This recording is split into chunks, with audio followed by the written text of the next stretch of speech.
High বন্ধুরা, আজকে একটা নতুন পকোড়া বানাবো আলু সুজি দিয়ে। এই যে সব রেডি করেছি। কড়াই তেল দেব। অন্ধকার সেই তিনতলা চিড়েকোটার উপর রান্না করছি। কড়াইয়ে তেল দিয়ে জিরে দিয়ে দিচ্ছি। এই যে কড়াইয়ে পেঁয়াজ দিয়ে দিয়েছি।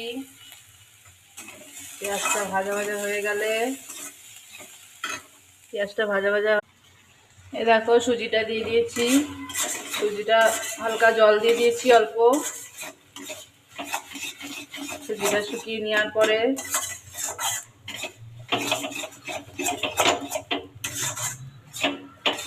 সুজিটা নেওয়া হয়ে গেছে। এবারে এর মধ্যে আলু আছে, একটুখানি ক্যাপসিকাম আছে, এটা দিয়ে দিই।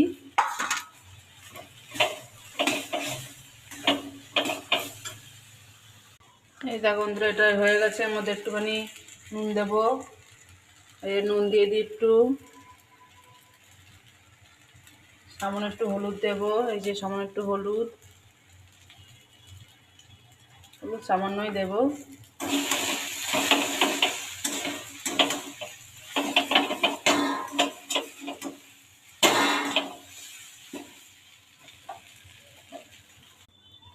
হাই বন্ধুরা, এই দেখো এর মধ্যে এবার একটু লঙ্কার গুঁড়ো দেবো।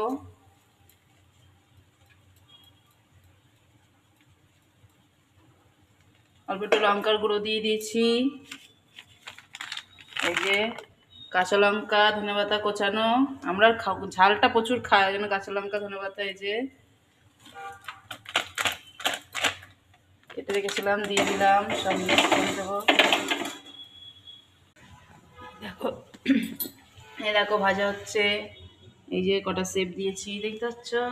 এই যে কটা শেপ দিয়েছি। এই যে কটা ভাজা হচ্ছে, দুটো ভেজেছি। আমি হাত দিয়েই করেছি, কারণ বড় রাখার জায়গা নেই।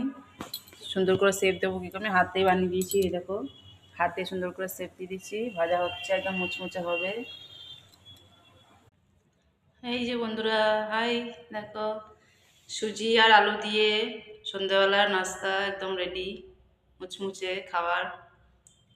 কেমন ভেঙে দেখাচ্ছি আমি একটা। এই দেখো ভেতরটা এরকম হয়েছে, একদম মুচমুচে হয়েছে, সুন্দর। আচ্ছা, এর মধ্যে ধনেপাতা, কাঁচা লঙ্কার, আলু, সুজি, পেঁয়াজ, ধনেপাতা সব মিক্স করে সুন্দর করে বানিয়েছি। সুজি দিয়েই প্রথমবার বানালাম। ফাটাফাটি হয়েছে দেখেই মনে হচ্ছে। খেতে দেবো ছেলেকে নিচে গিয়ে। বাড়িতে আমি সব কিছুই বানাই, কারণ ঘরের বাইরের খাবার আমরা সেরকম একটা খাই না। ঘরে সব কিছু বানিয়ে ফেলি। বাই বন্ধুরা, সবাই ভালো থেকো। শুভ সন্ধ্যা।